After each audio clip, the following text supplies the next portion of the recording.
Into the next module, we have here gel electrophoresis and polymerase chain reaction. So just remember, for gel electrophoresis, what kind of technique this is? It is for separating charged particles based on variation in their migration. So we made use of electricity in order to separate these particular particles. Because of their differences in charge and differences in size, it will be able to migrate differentially as it goes through the gel. So this is the method of applying electric field through a mixture to move charged molecules in solution. Okay, so these are the factors by which the movement of the molecules will be depending on size of molecules. Of course, since we already know that the gel will be containing a lot of spaces, holes, so the smaller it is, the faster it will be able to go through the holes. The larger the particle, it will go a little bit slower because it will be caught in the different holes and different fibers of the gel. So the size of molecules will be very important. Small, negatively charged molecules migrate faster, and the large negatively charged molecules. On the other hand, the charge of the molecule is very important. Whether your DNA, RNA, protein, it will be migrating towards the anode.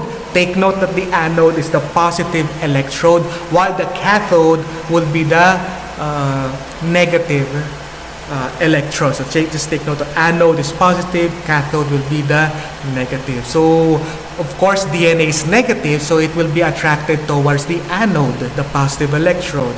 If it's positive, like some proteins, it will be attractive more towards the cathode.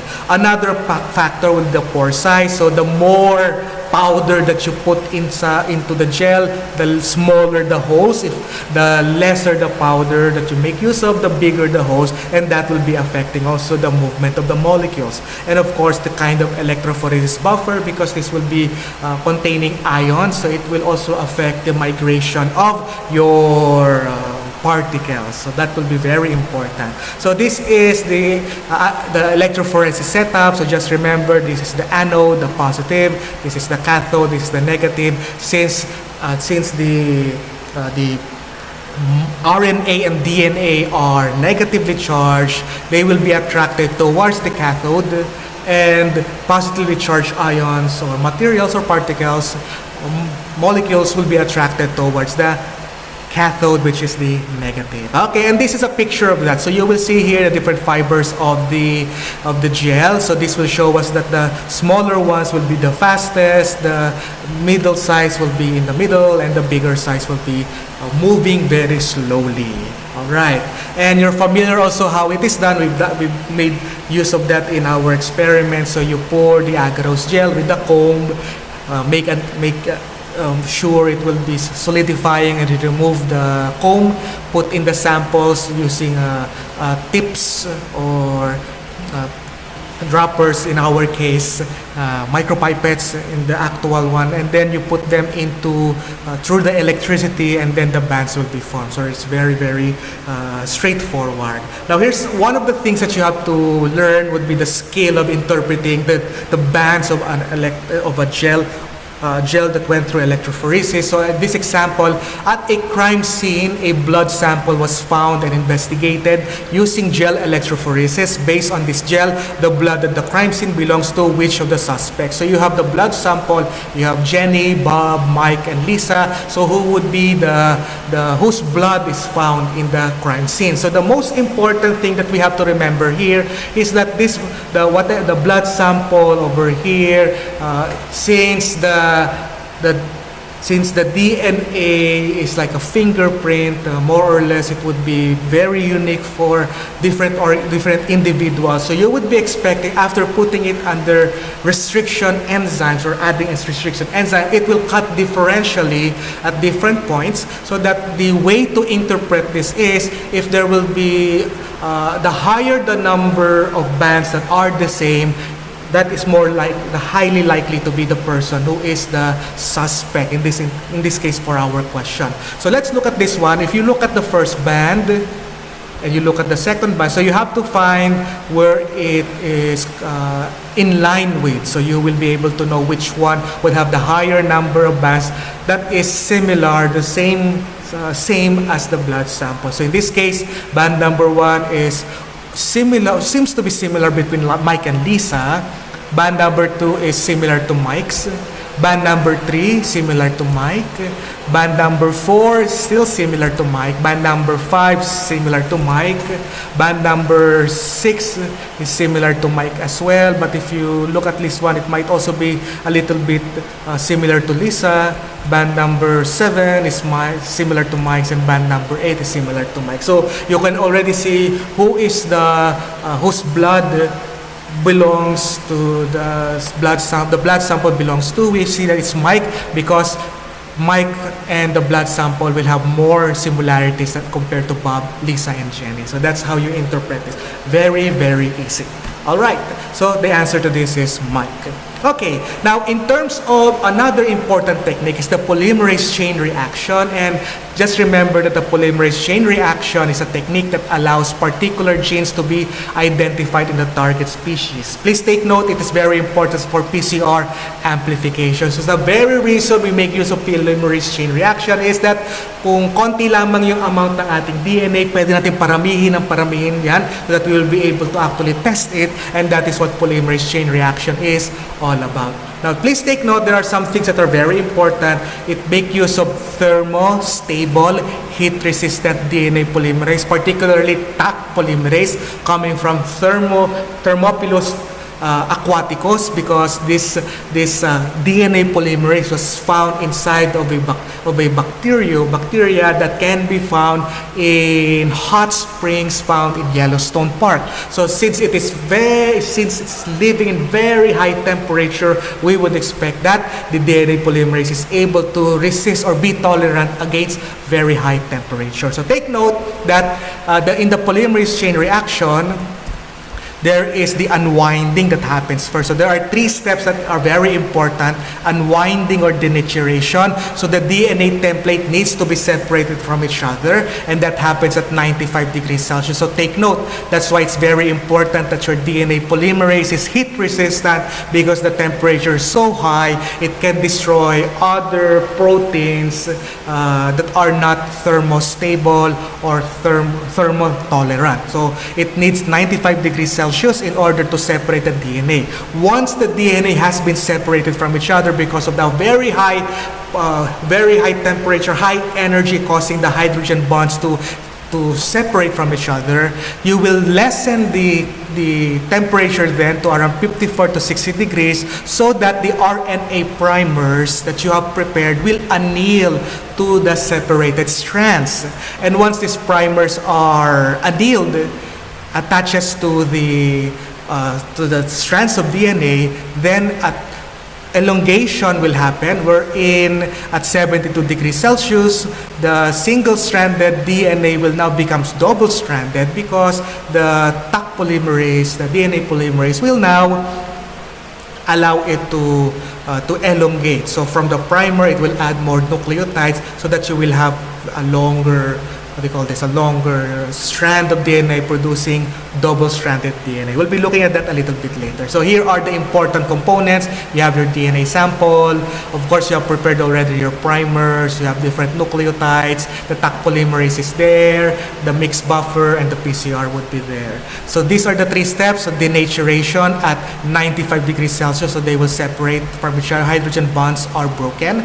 Once you lessen the temperature, around 55 degrees Celsius, for others around 45 degrees Celsius, the primers you prepared will be binding at each end, and from there, via 5' to 3' direction, the Taq polymerase will elongate this, now producing your double-stranded DNA, increasing the amount of your DNA. So this is the first cycle. Now, take note that there will be several cycles. So in the first cycle, denaturation, and then annealing, and then extension, from the original one, you now have 2 double-stranded DNA. On the second cycle, these 2 will separate from each other. These 2 will separate from each other, and then it will anneal, and then will elongate. So we'll now have 1, 2, 3, 4 double-stranded DNA at the end of second cycle. At the end of the third cycle, all of this will separate. So we'll have 1, 2, 3, 4, 5, 6, 7, 8. So there is a logarithmic increase there's a doubling. There's a doubling of the number of DNA strand, double-stranded DNA strands because of the polymerase chain reaction. That's what it is all about. All right. So again, these are the steps. So you increase it to 94 degrees Celsius. Your starting DNA, they will open up because the hydrogen bonds will be separated from each other. You lessen the temperature to 56 to 60 degrees Celsius, where the primers will attach at the ends of your target DNA. And then at 72 degrees Celsius, the Taq polymerase will do its job, and then it will elongate, completing the double-stranded DNA, and you can actually have 1 billion DNA copies around 30 repetitions or 30 cycles. So it's really a very convenient technology to increase the number of samples of DNA. Okay, so that's it. So it's just the same lamang. You have your DNA here, and then it will separate at 95 degrees Celsius. Take note of the primer. So this is CC80AG80C. So this will be binding at the somewhere here at the end. So you have the GGA, the GG, the T, and the A. So this will be pairing CCA, GGT, TAG. Over here, ATC, ATC, and then you have the TAG. Okay, so it will be binding somewhere here, while the other primer will be binding somewhere here. Here it is, GCGA, CGCT. So this will be binding. So the other primer will be here. Once the primers are connected, then they will elongate, as you can see here. Then again, they will separate, and then the primers will add itself, etc., etc. Okay, so that will be the whole thing about the PCR. It's quite straightforward again. Let's now continue.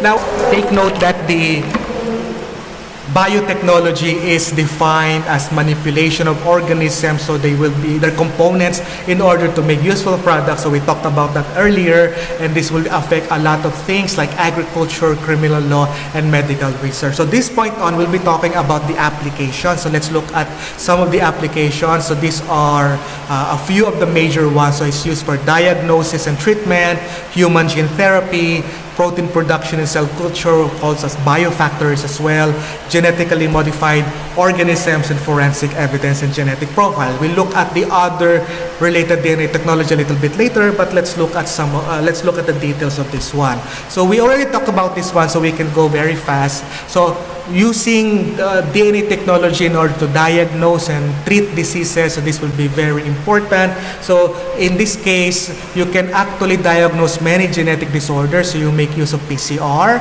and then you make use of sequence-specific primers, and then you're able to amplify the product so that you will be able to determine if they have disease-causing mutation. In other words, we can make use of markers to determine if the person has that particular disease. So if you have already sequenced the disease gene, you can make a marker, you can make a primer for that will be able to bind to that particular sequence of DNA, and you will be able to know if that person has the disease or not.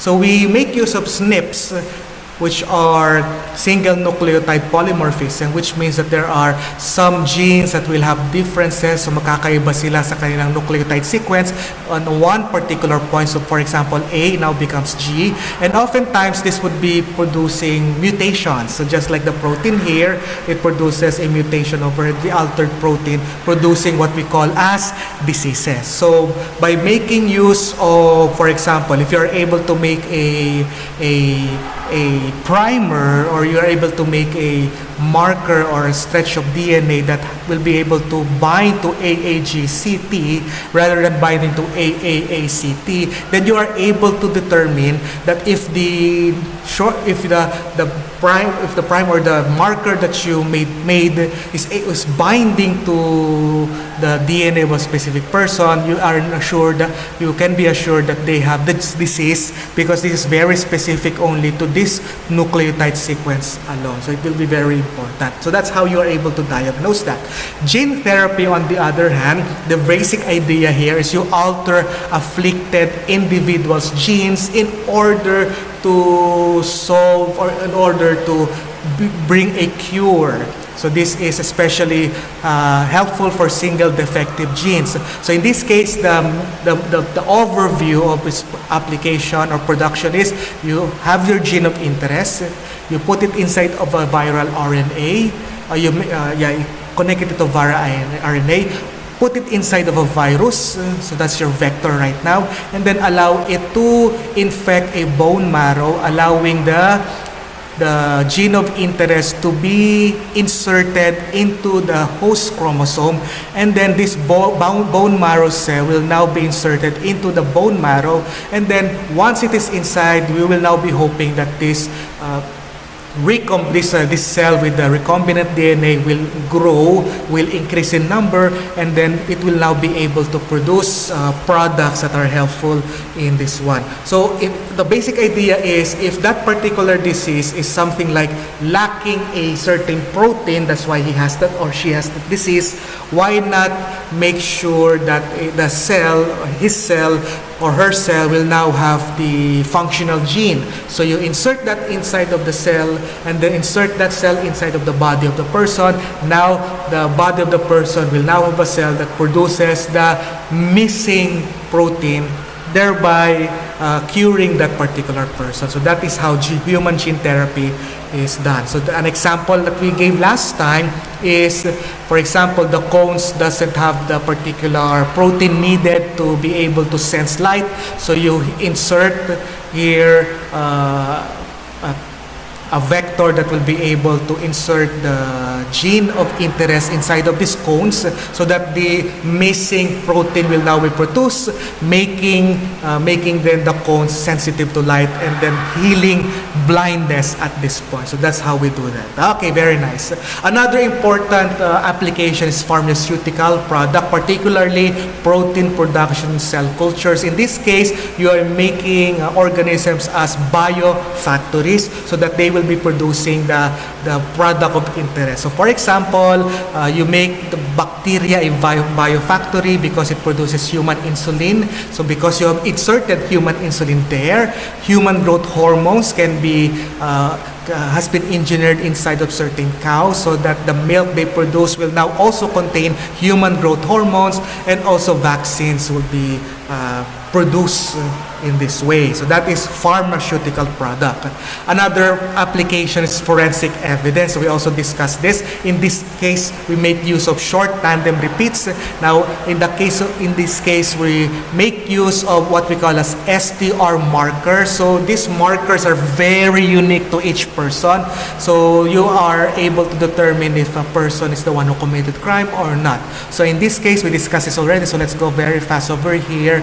The semen on the victim, the one on the victim has STR marker 1 at the 17 and 19, STR marker 2 at the 13 and 16, and STR marker 3 at the 12 and the 12. But the one who was incarcerated, or the one who was in prison, has STR marker 16 and 18 for marker 1, marker 2, 14, 15, marker 3, 11, 12. So very different from the semen on the victim. So you can be sure here that Earl Washington is not the person who committed the crime, because since this is very unique, the markers are quite unique for each person. Since they do not match up, then Earl Washington is not the person who committed the crime. But in this case, it was determined to be Kenneth Tinsley, because they have the same markers, 17, 19, 17, 19, 13, 16, 13, 16, and 12 and 12 and 12 and 12. Okay, so that is how it can be used for forensic investigation. Okay, another application will be genetically modified organism. You're very familiar with this, the same procedure. So you take you want a characteristic to be found in another organism. So you find a species that has that characteristic. You remove that gene of interest, you insert that into a plasmid, and then you transfect cells of your target cell or target organism, and then you grow them, select them, and then grow them, and you can now have a genetically modified organism containing a character from a gene that is found from another species. So there are several of these examples, like tomato. You're already familiar with tomato, flavor, savor. So in this case, the tomato has become long shelf because you tuned out, you turned off one of the genes that would be causing it to ripen faster. You have the rice here, golden rice. You added vitamin A gene from another organism and you place it inside of the genome of the rice. Then you have here sweet corn that contains more carbohydrates that would be important. So you actually altered the genome of this sweet corn and several others. BT corn, Bacillus thuringiensis. So this corn is able to produce its own insecticide because the insecticide producing gene from Bacillus thuringiensis was inserted into the cells of the cotton, and so on and so forth. So there are several of these genetically modified organisms. And of course, there will be a lot of what you call this as ethical questions about it. So there will be people who do not like this, and there will be people who would be agreeing with this. So this is actually a point of contention and discussion and debate for so many years. Okay, let's now talk about the other examples of technologies which are offshoot of science, DNA science. You have here cloning. So in case of cloning, just remember that the DNA from an adult donor was removed and placed inside of the egg cell obtained from another individual, another female, and then you will make use of some chemicals to allow it to undergo meiosis, and once it is undergone meiosis, you put it inside of a surrogate, and then it will grow inside of the womb, essentially producing a clone. So that is how we did that. So make use of DNA from an adult and placing it inside of an egg cell, allowing it then to grow. Stem cells and tissue engineering is wherein you make use of embryonic or pluripotent undifferentiated cells, which are the stem cells. Stem cells are pluripotent because they are still undifferentiated and they can grow to any kind of cell in the body. So they are able to repair damaged organ. One example would be the skin graft, wherein the stem cells are induced to become skin cells. They grow into the skin, and you make use of that layer of now produced skin as a way to repair burnt skin, burnt flesh. Xenotransplantation is transplantation of organs from one species to another. So pig, what they call this pig heart is used and transplanted into a human being. That can be an example of xenotransplantation. It actually happened, I think, a couple of years ago. Vaccine development, wherein you make use of viruses that are weakened so that you'll be able to produce vaccines. And COVID-19 vaccine is an example. So there's wherein mRNA instead of the actual virus was used in order to induce immunity inside of the person who had been vaccinated. So these are different offshoot, and also genome projects wherein you want to know the whole sequence of the DNA genome of one particular organism. So we have actually finished the Human Genome Project, and knowing all of the sequence, the base sequence of all the 23 chromosomes of the human being. So we also know the gene sequence of several other organisms like flies, rodents, etc. And this will be very important because we are able to identify different kinds of genes. This is very important. And those will be it. So there are a lot of ethical issues with GMOs. Is it a possibility that pests can grow, such as corn borers can become resistant? How do farming practice by small-scale farmers get affected? So there will be a lot of ethical issues like the genes being passed to other varieties will be able to contaminate other varieties. Will consumers be able to know that they are eating GMO? Is that an issue with other people? And that's it. So that's it for the first part of our